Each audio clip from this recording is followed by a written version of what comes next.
Donc, Monsieur le Président de l'Agence de l'urbanisme, on est d'accord au moins sur un point, c'est un rapport extrêmement important. Et on est plus que d'accord avec vous, mais pas forcément pour sanctuariser, parce que ça fait un peu musée, les espaces agricoles, mais on est justement pour qu'ils soient mis en production. Et je vous l'ai déjà dit, nous n'allons pas nous accrocher à 105, à 100 ou à 90 000. Nous préférons voir 80 000 hectares en production que 105 000, dont la moitié sont des friches et immobiles. Donc déjà, et nous vous accompagnerons au moins sur ce sujet. Alors, mon intervention va recouper en partie un peu celle de Stéphanie. Le problème, c'est qu'aujourd'hui, on est en train d'anticiper le rapport de la Cour administrative d'appel, ce qui peut paraître incompréhensible. Ce rapport, cette décision va être rendue, je crois, la semaine prochaine. Il aurait été possible, pourquoi pas, de convoquer une session extraordinaire de l'Assemblée de Corse, bien avant la fin juin, uniquement consacrée à ce problème, à ce rapport. Et croyez-moi, nous y serions venus avec infiniment de plaisir. Alors moi, je ne vais pas rentrer dans des débats juridiques, je ne suis pas juriste. En revanche, j'ai maintenant un petit peu de pratique, puisque ça fait 4 ans et demi que j'essaye humblement d'accoucher d'un document d'urbanisme sur une petite commune, qui, je le rappelle d'ailleurs, quand on regarde la carte du Levante sur les résidences secondaires, nous faisons partie, en tout cas en ce qui me concerne, des plus vertueux. Donc si les orientations du rapporteur sont suivies, je ne sais pas si nous avons le même avocat, il y a des chances, mais je vais vous dire un petit peu, en tout cas sans le citer, ce qu'il m'a, non pas conseillé, mais ce qu'il m'a précisé. La cartographie des ESA, on le sait, va être annulée, ce qui entraînerait de fait la suppression de l'objectif des 105 000 hectares, ce qui pourrait entraîner l'annulation des orientations réglementaires et des critères d'éligibilité, voire, pourquoi pas, la notion même d'ESA qui pourrait être mise en cause. Et croyez-moi, je ne le dis pas de gaieté de cœur parce que ça veut dire pour nous, élus, qui avons des PLU en cours, pratiquement en cours d'arrêt, ça voudrait dire recommencer tout le travail. Ce qui veut dire qu'à quelques jours près, votre rapport pourrait, j'emploie le conditionnel, être caduc et donc inapplicable. Donc, pourquoi ne pas attendre que le jugement ou que la décision soit connue pour organiser une session extraordinaire? Nous avons un peu l'impression que l'on confond vitesse et précipitation sur ce cas précis. Alors, faisant abstraction de ce petit détail, qui n'en est quand même pas un, nous allons vous donner notre position, enfin en tout cas ce que nous inspire ce rapport.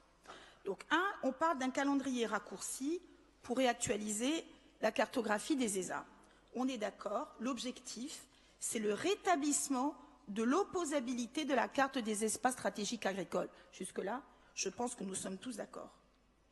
Alors, déjà, je pense que vous nous le préciserez dans votre réponse.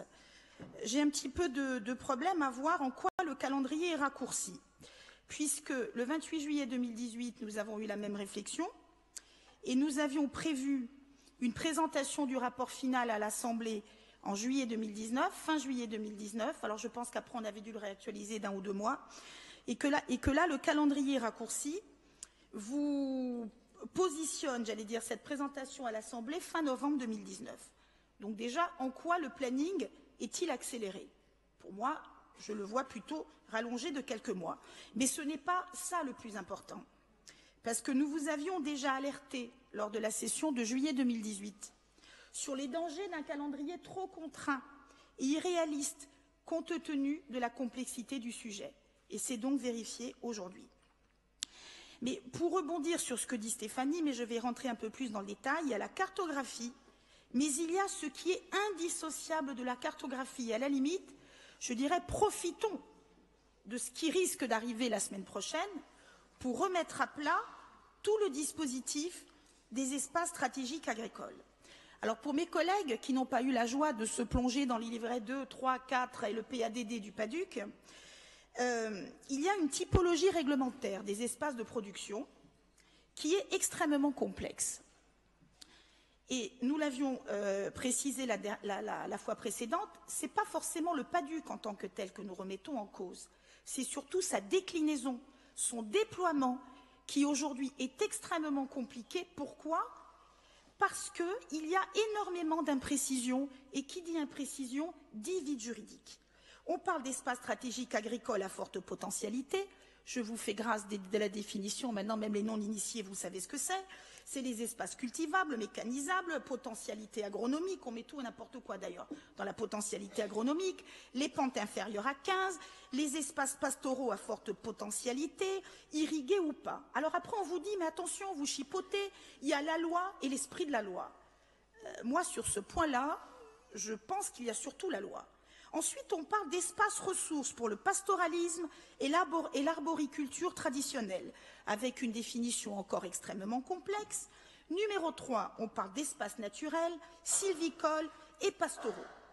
Donc déjà, comment s'y retrouver? Alors, j'ai deux exemples. Les noisetiers de Cervione, l'IGP Nuggiola di Cervione, ont été introduits dans la région en 1900. Ils sont plantés, pour beaucoup, sur des pentes supérieures à 15%. Et 90% ne sont pas irrigués. Peuvent-ils être considérés comme des espaces stratégiques agricoles? Non, selon les critères du PADUC. Deuxième exemple, qui me tient à cœur, les vignes de patrimonio. Plantées à flanc de coteaux. Non, elles ne correspondent pas aujourd'hui, en plus il n'y a même pas de système d'irrigation, elles ne correspondent pas aux critères d'espace stratégique agricole du PADUC et pourtant, n'en déplaise aux autres viticulteurs, c'est l'appellation viticole phare de Corse avec la première AOC reconnue en 1968. Un autre détail, mais le diable se cache dans les détails. Les espaces boisés classés, les EBC, sont souvent classés en espace stratégique agricole au PADUC. Alors si on m'explique qu'on peut raser des espaces boisés classés pour planter, qu'on le confirme dès maintenant, je pense que ça va nous lever un certain nombre d'incertitudes. Alors on me dit c'est normal, mais ne vous inquiétez pas, c'est à la commune, c'est aux communes de justifier que le double classement est erroné. À un moment donné, parez nous vol. Je vous reconnais, Monsieur le Président, d'avoir mis en place avec les communes un outil, le SIG, pour effectivement que chaque commune puisse justifier de l'artificialisation de certaines terres. Je pense que vous avez dû arriver maintenant vraisemblablement au bout de l'exercice.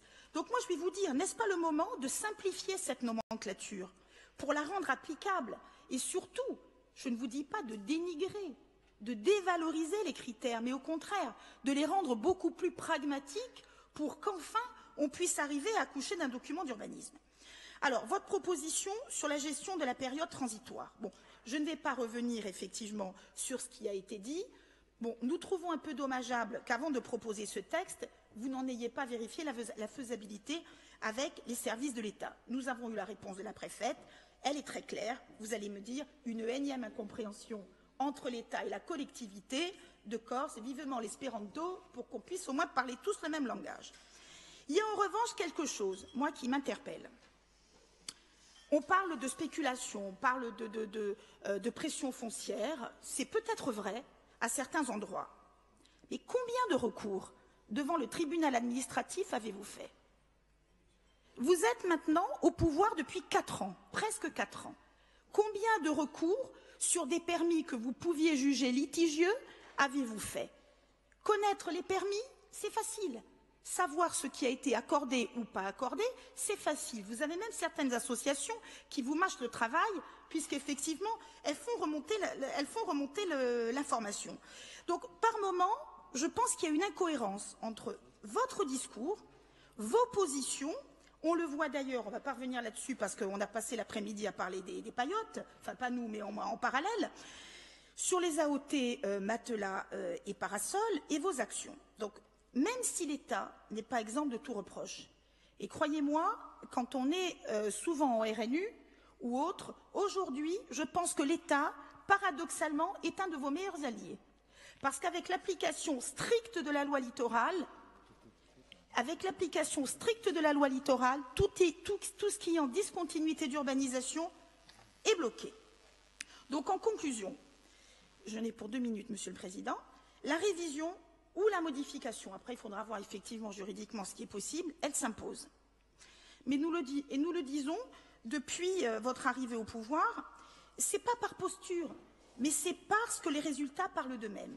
Et je voudrais en profiter. Alors vous allez me dire, non c'est bon, on a assez avec la révision des ESA, mais il y a en plus 3 points extrêmement clivants du PADUC qui mériteraient d'être intégrés extrêmement rapidement, j'allais dire en urgence, en plus de cette clarification sur les ESA. L'espace de renforcement urbain, ou plus généralement, les formes urbaines. La loi Elan dit que ces espaces doivent être identifiés et délimités par le PADUC. C'est un énième flou juridique. J'ai fini.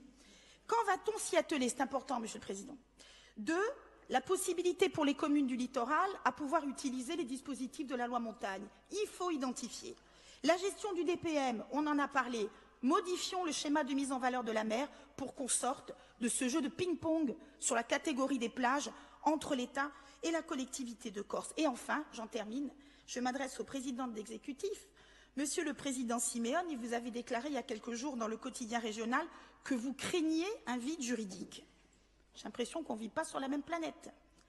Parce que nous évoluons déjà aujourd'hui dans un environnement extrêmement insécure et qui n'est pas serein juridiquement parlant, puisque tout est déférable aujourd'hui au tribunal administratif. Donc, vous comprendrez que notre groupe, j'en termine, ne votera pas ce rapport qui devrait, en ce qui nous concerne, être représenté le plus vite possible au mois de juin, retravaillé, précisé. Il devra intégrer la décision de la Cour administrative d'appel, les points clivants que j'ai mentionnés plus haut. Et alors là, je vais vous faire aussi une annonce. Si on s'oriente vers cette méthode, nous serons à vos côtés pour vous accompagner. Merci.